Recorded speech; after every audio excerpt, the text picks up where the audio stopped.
Welcome to session 3 of Togetherness. And today we're going to talk about something that's really important. We're going to discuss fighting together. So let me tell you a story. When I was 12 years old, my cousin, who was the same age, we were hanging out at his house. It was his birthday. And for a gift, he got a hunting knife. And so after the festivities, we decided to go out in the woods behind his house and just take the knife and just start hacking away at bushes and things like that. We were on a trail. We thought it'd be fun to make our own trail. And so he was out front and he was hacking away, having a good time. And so I asked him if I could hold the knife and I could hack some stuff. So as I was reaching for the knife to take my turn, he took one more swipe and actually caught my finger and cut it all the way from here across the knuckle of my finger.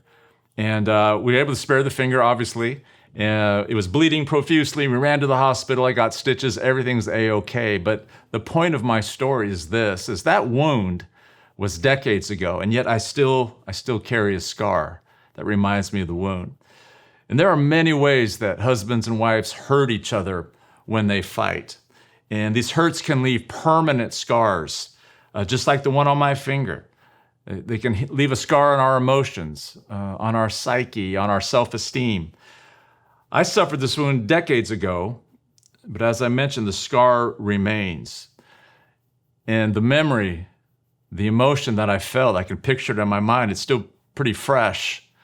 And that's just like the wounds that we can cause one another if we're fighting in a way that is not honoring to each other or not honoring to the Lord.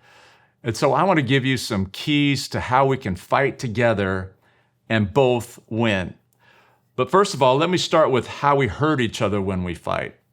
We hurt each other, first of all, through blame. And blaming is holding the other person totally responsible for the situation. In other words, we had nothing to do with it. It's totally on them. And so we just pile on them, trying to make them feel guilty and trying to make them feel bad and trying to make them feel totally responsible for the conflict that we're in. Very, very unhealthy. The second weapon we use is accusation. And this happens when a spouse brings an allegation of wrongdoing without proof. We're accusing our spouse of doing something that maybe they did or didn't do. Accusation wipes out trust. Without trust, there's nothing to build your marriage on. The accused will feel defensive. They'll feel bound up. They'll feel like they must, justify and explain why they said what they said or did what they did.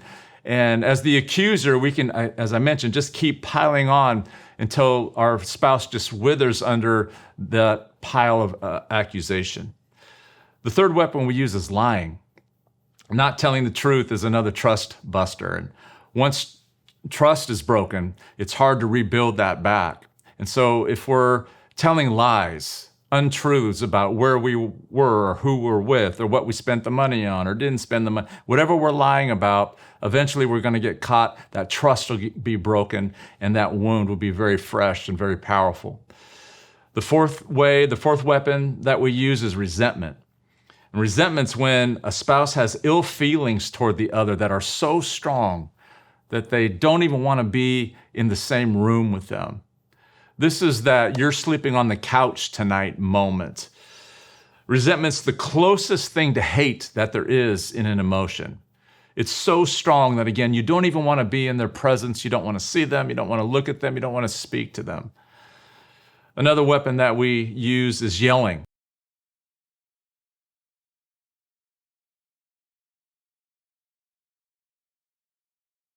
To listen. They're never in the mood to understand. They're never in the mood to compromise. They just want to get it out and dominate the conversation and dominate their spouse in this argument that they're having.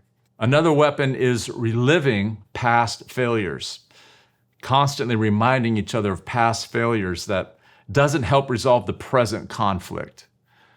Here you're trying to solve something that's real right now, but yet you're wanting to relive the past and remind them of the failures of their past. That doesn't help in solving the problem now. You need to be forward-looking. You need to be full of grace to get past the past failures and to get on to future solutions. Another weapon, number 7, is insults. Insults are offensive, hurtful words that embarrass, ridicule, and humiliate your spouse. It tears a person down. It destroys their self-esteem, their sense of self-worth. Another weapon, number 8, is exaggeration. This happens when someone overstates something and makes it more noticeable or makes it larger than it really is. This is when the phrases "you always" or "you never" come into play. It magnifies the problem and it makes your spouse more at fault than they really are by our exaggerating the depth of the issue that we're fighting about. And then the last one I'll mention, number 9, and this one should never happen, but it is real in some marriages, is physical attack. Using physical violence is never a way to fight, and that's a line that should never be crossed. And if it's a reality in your marriage, you need to seek help, right? There's zero tolerance for any of that. But each of these hurts, every one of these hurts, they bring deep regret, deep pain for those who use them, but also those who receive them. These are deadly weapons that need to be locked in your weapon closet. Throw away the key. Never bring them out. Never use them when you're in the midst of conflict and in the midst of a marital fight. So now let's move on and talk about how to fight together and both win. In the book of James, who was a pastor at that time, and he's writing to his congregation, in James chapter 4, he gives us the cause of conflict.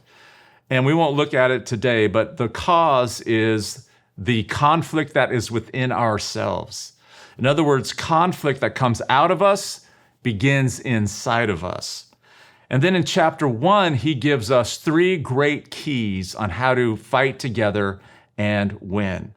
In James chapter 1, verses 19 and 20, he writes this. He says, "My dear brothers and sisters, take note of this.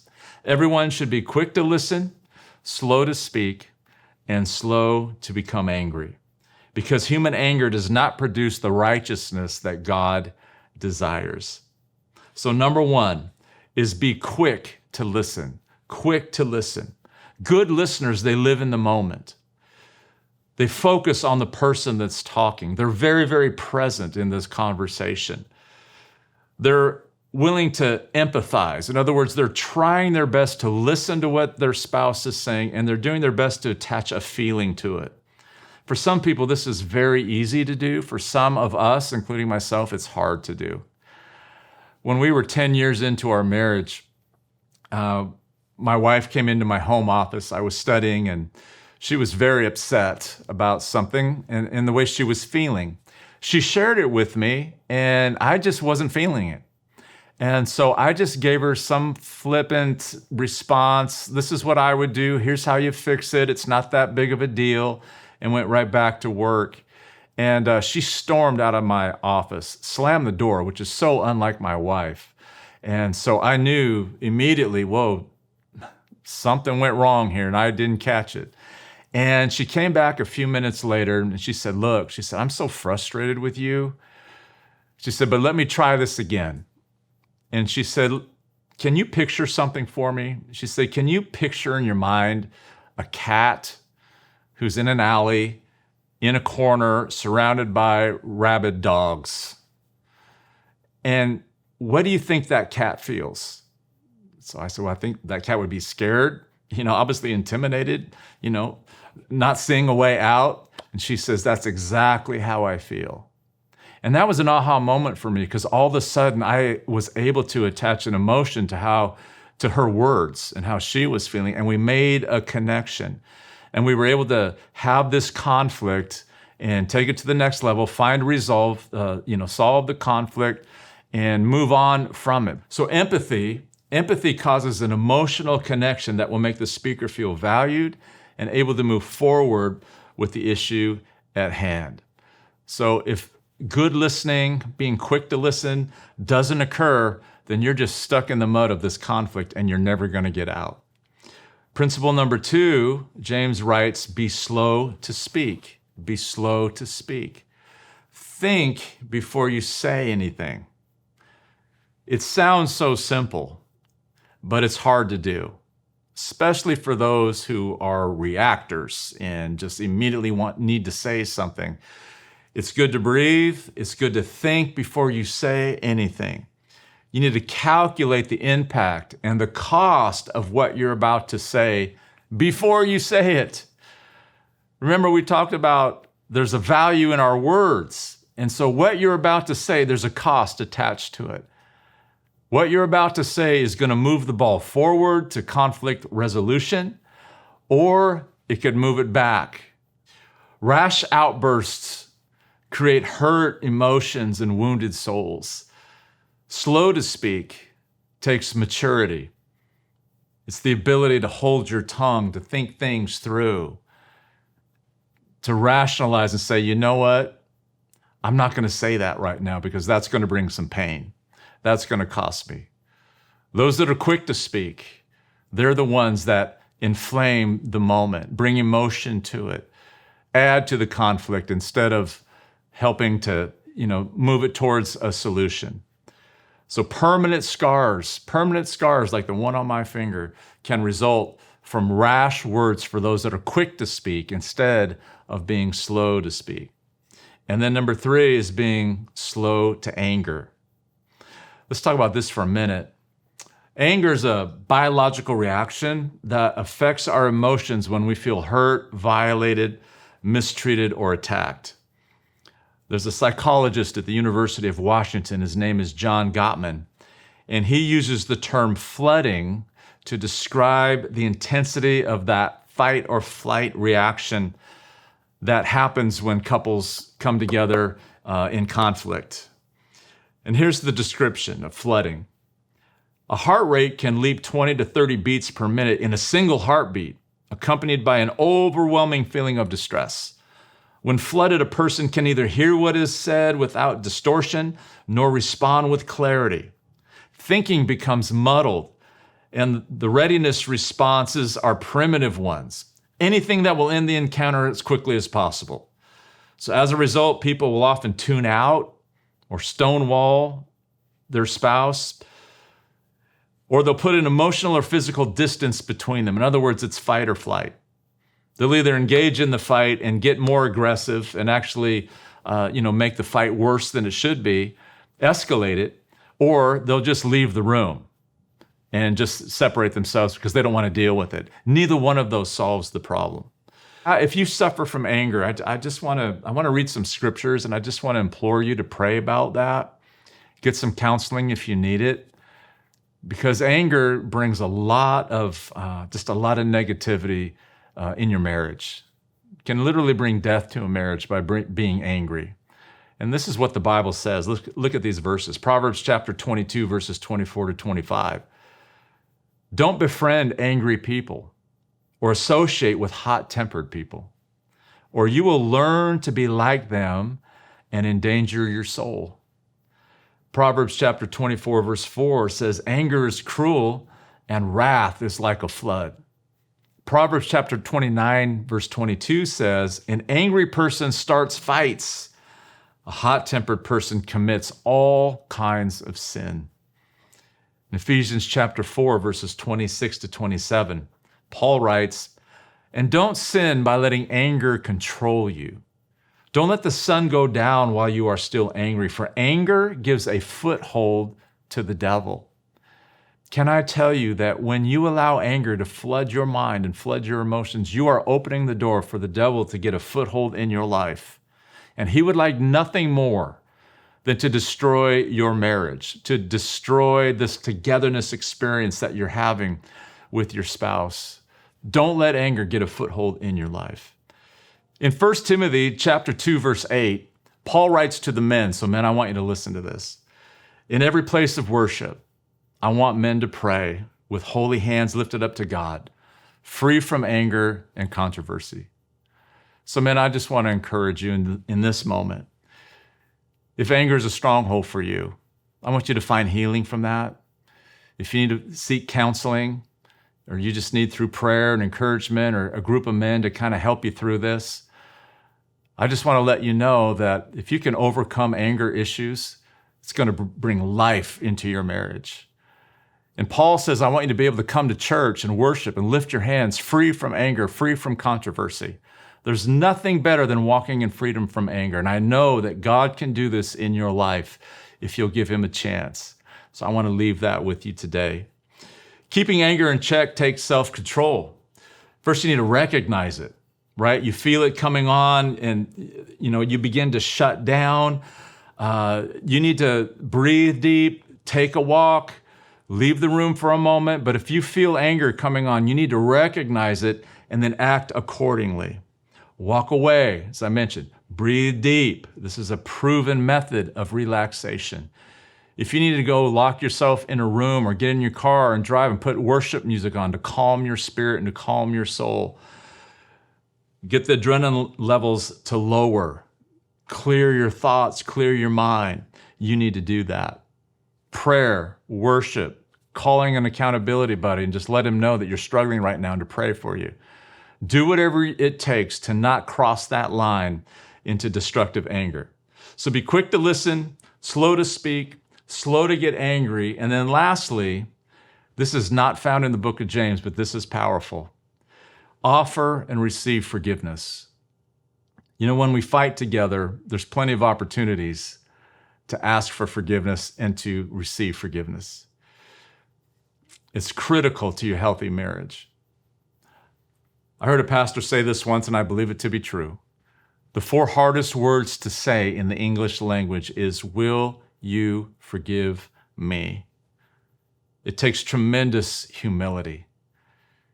It takes coming to a place of brokenness, a place of where we're just realize that we have to just humble ourselves, take responsibility for our actions and our words. There is a difference, though, in asking for forgiveness and saying, I'm sorry. Saying I'm sorry doesn't require a response from the person that you hurt. So if you're looking at your spouse and you realize that you did something wrong, you're fighting about it, arguing about it, and you just say, hey, I'm sorry. That doesn't require any type of response from your spouse. It's just a declaration. But when you say, will you forgive me? Now you've opened it up for a dialogue and are giving them the opportunity to give you the gift of their forgiveness. Asking for forgiveness requires a heart response back. You see, forgiveness is a gift that is given. When you come to somebody and you ask them to forgive you, it's the most humble act that you can make, because what it's saying is, you know what? I realize I was wrong. And I realize that I'm a part of this. And will you forgive me? And then you give your spouse the opportunity to give you that gift of forgiveness in response. Giving forgiveness, it's a term used to indicate a pardon for a fault or an offense. It excuses from payment a debt owed. That's why it's so powerful. Jesus forgave those who nailed him to the cross. He said, Father, forgive them, for they don't know what they're doing. Oftentimes, when we're in a position to give forgiveness, it's good to have that mindset, because many times people, they don't realize the impact their words have. They don't realize the impact that their actions had. They don't know what they're doing. And yet, if we can find it in our heart to be like Jesus and to forgive them, that's very, very powerful. In fact, forgiving people is the most like Jesus that we could be. It's doing the thing that Jesus did for us to others. Jesus forgave us for everything that we've done, every mistake that we've ever made, every evil thing that we've ever committed. How powerful is it for us to extend that forgiveness to those who have hurt us and done evil towards us? It's extremely, extremely powerful. Through forgiveness, Jesus released people who hurt him, rejected him, insulted him. He released them from guilt and shame over their wrongs. How powerful is it when we do that for our husband or our wife? Forgiveness always brings life into relationships. And forgiving your spouse takes the burden your spouse is carrying from hurting you and carrying it away from them. When we come to Jesus, we feel guilty, we have fallen short, and we go to him, and like 1 John 1:9, if we confess our sins, he's faithful and just to forgive us our sins. What does that mean? It means that when we say, Jesus, I'm sorry, I blew it, and Jesus forgives us, he takes our guilt, he removes our shame, and he carries it away from us so that we can walk in freedom. And that's the power of forgiveness towards your spouse. When your spouse humbles themselves and says, you know what, I'm sorry, I blew it. Would you forgive me? And you give them the gift of forgiveness, the gift of your forgiveness, what you're doing is you're relieving them from the guilt, you're releasing them from the shame that they feel, and you're carrying it and walking away from it so that your spouse can now walk in freedom. It's powerful and it's necessary. It's necessary in those moments when we're fighting and arguing and having conflict together. You must operate with a spirit of forgiveness. Let me just read this quote from my book. When people reconcile with God, it's through his forgiveness of their sins. When married couples reconcile, it's through forgiving each other for their sins, hurts, and violations they've committed against each other. Long-term marriages are possible through a series of numerous reconciliation moments, during which hearts are softened, forgiveness is asked for, forgiveness is granted, and then they move forward, leaving that conflict behind. This means that we forgive and we move forward. Remember, your spouse is not the enemy. When you fight an enemy, you'll do anything to win. You'll say anything to win. The goal is to win. It's not to come to a mutual resolution. It's not to, come to a mutual agreement. It's really to win, to defeat them. But winning that way is really losing. You lose the one thing that used to be the most important thing in your life, which is your spouse, your togetherness, the love that you have one for another. So trust me, you don't want to win at all costs. You want to win so you can stay together because you're better together.